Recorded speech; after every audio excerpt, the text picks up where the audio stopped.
Welcome to White Regis TV film review and preview. I'm Andrew Wright. This weekend, The Devil Wears Prada 2 is in cinemas.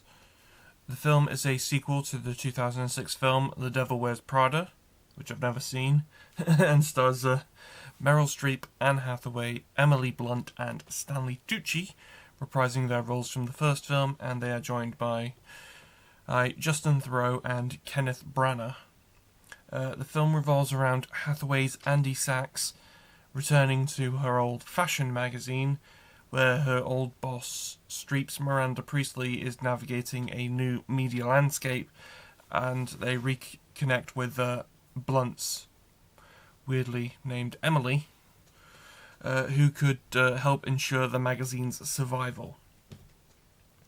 The film has received nearly 80% positive reviews from critics, who praised the film's expansion upon the original film, as well as its specific appeal to journalists who can see their own industry reflected at them. But there has been criticism from audiences over alleged anti-Asian racism portrayed in the film, as well as the film's colour grading and lighting that was depicted in trailers and other promotional material. I know that there has been some feeling among critics who are a bit more neutral to it. They feel that it's exactly the same again from the first film, but just a bit more contrived to try and give them a reason to spend more time with these characters in this world. So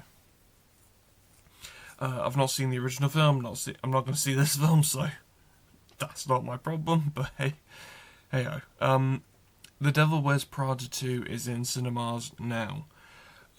Also releasing in cinemas this weekend is Hokum, a supernatural horror film. The film stars Adam Scott, Peter Coonan, David Wilmot, and Austin Emilio. The film revolves around an author travelling to a remote part of Ireland to spread his parents' ashes, unaware that his rented accommodation could be haunted. So, the film has received nearly 90% positive reviews from critics, which is quite good for a horror film. Because only sort of like the more Oscar-friendly ones, like Weapons get the sort of big one.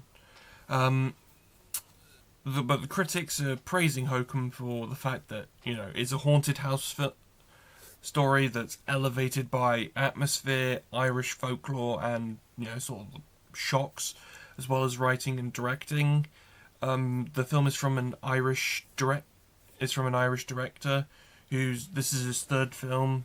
I've not seen either of his other films, but apparently his previous two films have been really well received, and the critics feel that this film is cementing his position in the modern world of horror. So, Hokum is in cinemas now. That's all I have for this week, but be sure to check back next week, where I'll be talking about Mortal Kombat 2. Yeah.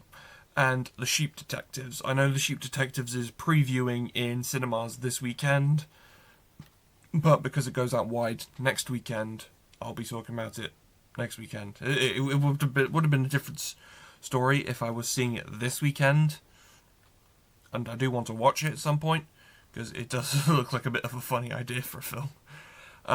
But yeah, that's next week. See you next time.